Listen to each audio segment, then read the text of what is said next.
In the brutal crucible of the American Civil War, medicine on the battlefield was often a desperate, bloody race against time.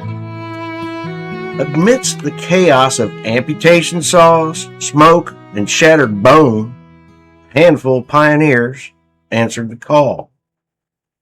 But one stood utterly alone. Today, we're at a camp outside of Petersburg, Virginia. We've placed the town under siege, and we're talking about Mary Edwards Walker, the only woman to receive the Congressional Medal of Honor. She earned it, and President Andrew Johnson ordered it. And in the Purge of 1917, they took it away. Mary said, "Bite me," refused to return the medal, and she wore it every day until her death. Let's get into it.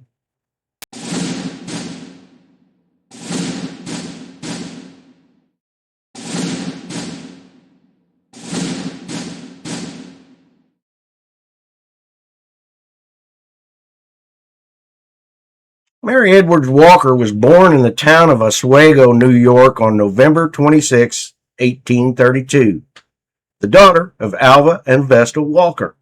Now, Alva and Vesta are very progressive, abolitionist parents. They're so-called freethinkers who raise their children to question the regulations and restrictions of everything and everyone.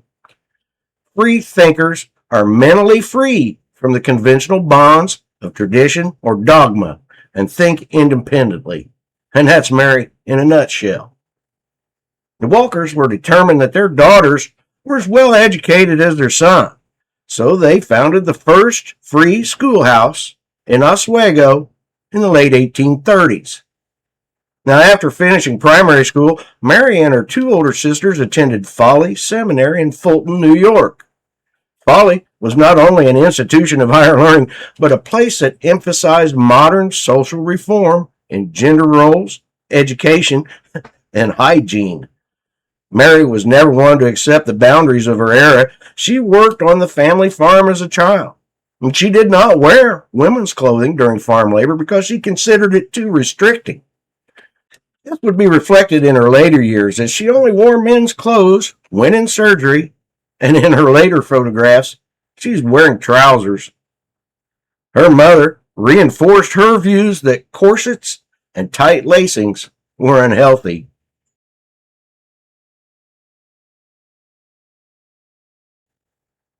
Now, she earned her medical degree from Syracuse Medical College in 1855, at a time when there are only a handful, less than 20, formally trained female doctors in the world.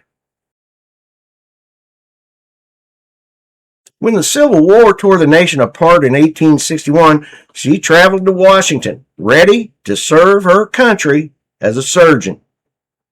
The Union Army said no, refusing her a commission purely because of her gender. Military brass offered her only a role as a nurse. Mary flatly refused to compromise. Instead, she volunteered her skills on the front lines anyway, treating the mangled and dying at the First Battle of Bull Run and working grueling shifts at the Patent Office Hospital, entirely without pay, proving her mettle where it mattered most.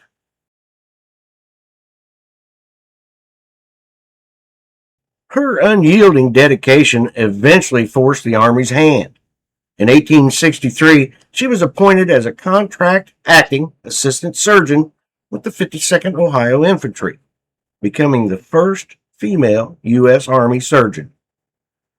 Mary didn't just stay behind the lines, safe in field hospital tents. She served at the First Battle of Bull Run, 21 July 1861, and at the Patent Office Hospital in Washington, D.C. She worked as an unpaid field surgeon near the Union front lines, including at the Battle of Fredericksburg and in Chattanooga after the Battle of Chickamauga.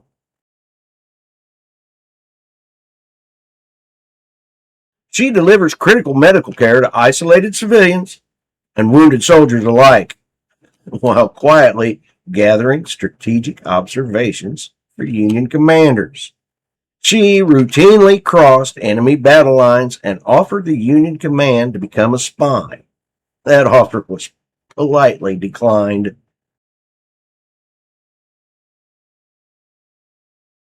That dangerous proximity came with a price. In April 1864, Confederate troops captured her, arresting her as a suspected spy.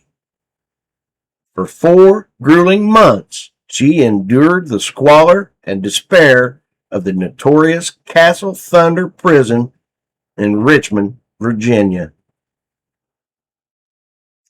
Even behind bars, she refused to bow, steadfastly wearing her own preferred attire and defying every expectation of how a captive woman should behave, till she was finally freed in a prisoner exchange.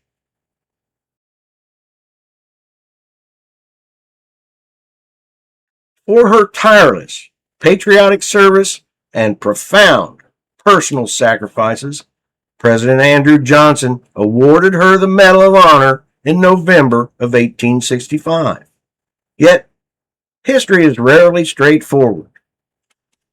In the Great Purge of 1917, the sweeping congressional review of medal standards changed the criteria, stripping the award from over 900 veterans and civilian contractors, including Mary.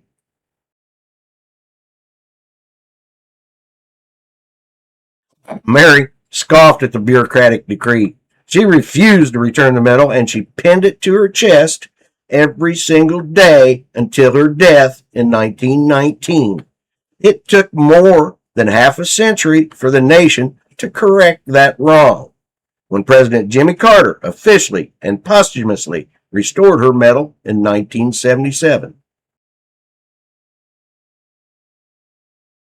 Dr. Mary Walker's legacy lives on in the medics and medical corpsmen in the modern era.